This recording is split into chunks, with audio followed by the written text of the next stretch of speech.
The Secret of Secrets Part 2 The Signs and Signs of the Shift. The Signs of the Shift. In March this year, two American scientists, Jonas Murieka and Dejan Stokovic, proposed a radical hypothesis in which they suggested the early universe contained fewer spatial dimensions than the three we see today. Known as the vanishing dimension hypothesis, they suggested that immediately following the Big Bang, the universe had only one spatial dimension plus one dimension of time.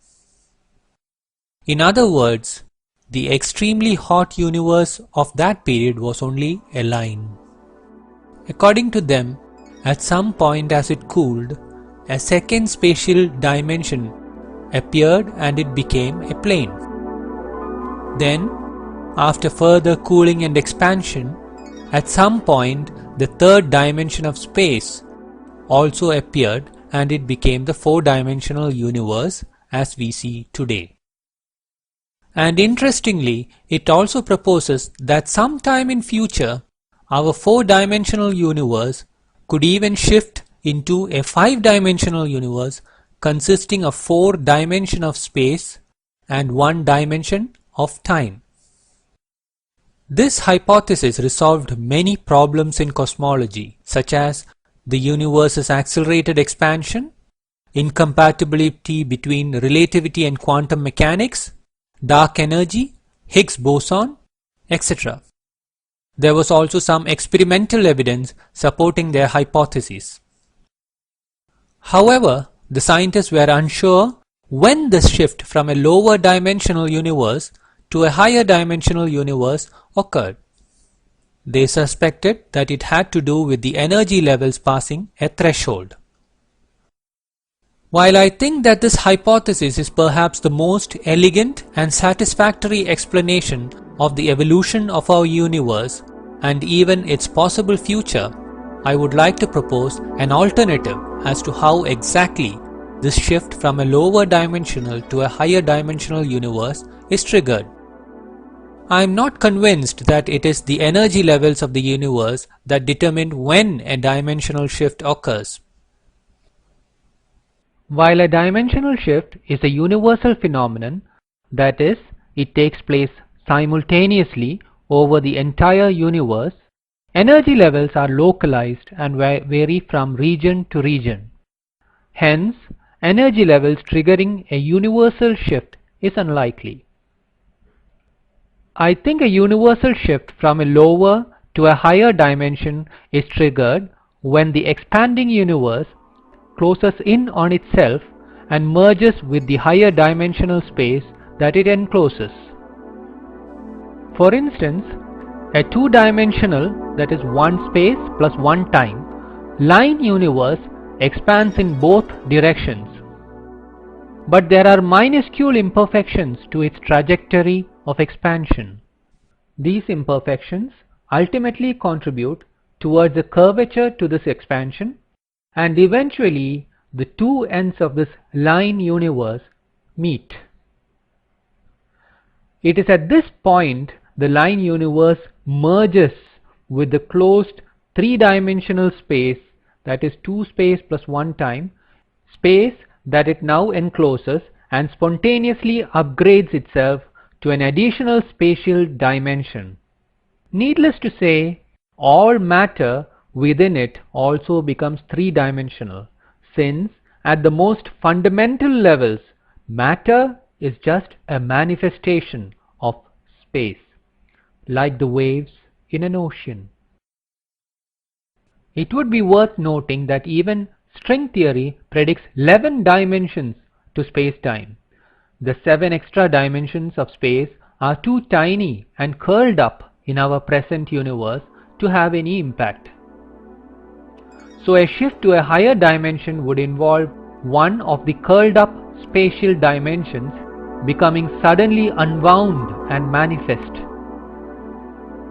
The expansion doesn't stop here. The planar universe thus formed again continues to expand. Again, the expansion curves in on itself and the planar universe merges with the four-dimensional space, that is 3 space plus 1 time that it encloses. And the spontaneous upgrade to our current four-dimensional universe happens. We are at this point now, and our four-dimensional universe has been observed to be expanding. And the expansion is known to be accelerating. As in the previous instances, this expansion will, at one time in the future, close in on itself.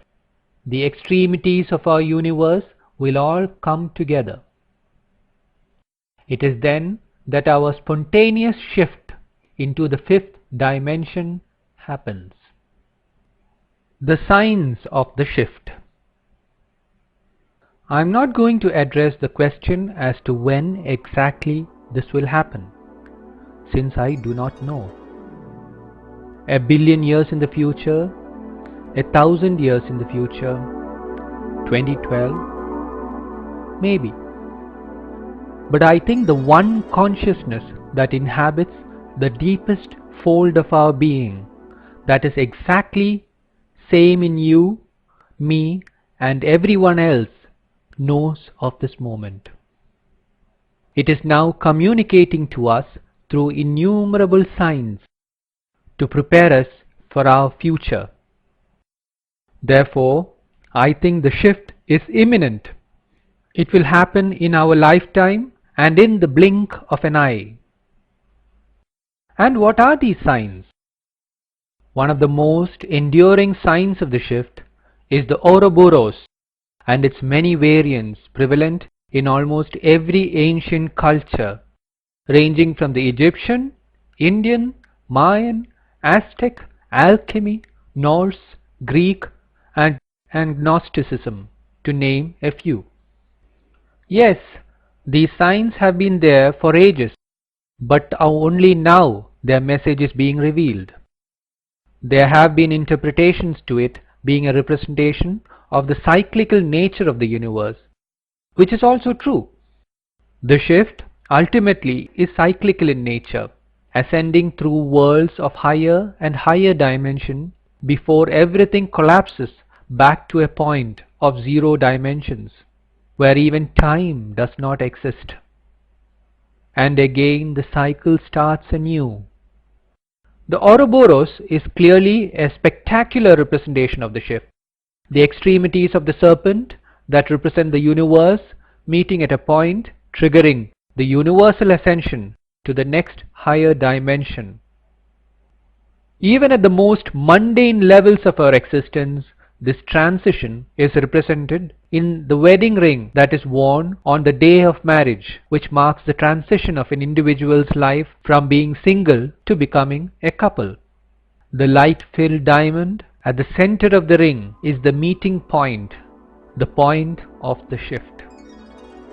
The other signs are the crumbling of the old hierarchies and paradigms that is happening all around us, the earth and solar changes that are happening at this very moment, the many secrets that are suddenly being revealed. The shift and after. Will we survive the shift? If so, will we be the same? And what would life be like in the five-dimensional world? We will certainly survive the shift, since we essentially are immortal beings. To be more accurate, we are the creator and the created. We are all the gods that have ever been imagined. We are one, a single immortal being having 7 billion experiences. So there is nothing to fear. Let it go with the flow. Realize this truth, for it alone will liberate the I that is in you. In 5D universe, our form will be completely different. We will be much less dense, even now a part of our intangible selves, like the mind and thoughts reside in higher dimensions. In 5D universe, our minds will still be in higher dimensions and hence still be intangible. But it will be far easier to communicate mentally. In fact, all communication will be mental. Compared to the current world, the opening up of one more spatial dimension will render our freedoms to be multiplied many times over. Abundance would be the norm, and our light-filled forms will have the capacity to manifest. Our food would be light and nothing else. We will still have a lighter DNA, though composed of carbon-7, that can directly interact with and absorb light. Carbon-7 in the 5D universe will be stable. Money and technology would be redundant and hence meaningless. Will every single person in the current world ascend, you ask? It is a difficult question to answer, since it is a choice of the individual to merge into the lighter realm of 5D or to continue his addictions which he or she refuses to let go. Although this universe will cease, there are multiple universes of 4D and lesser that is willing to accommodate such souls and let them continue their addictions. How then can one guarantee a place in the 5D world? Realize that there is no separation between you and anyone else. Love others and thus love yourself unconditionally. Serve without thought, intention or pretension. Be simple. It is an indescribably beautiful world that awaits us. We would be beauty manifest. Let us prepare to ascend.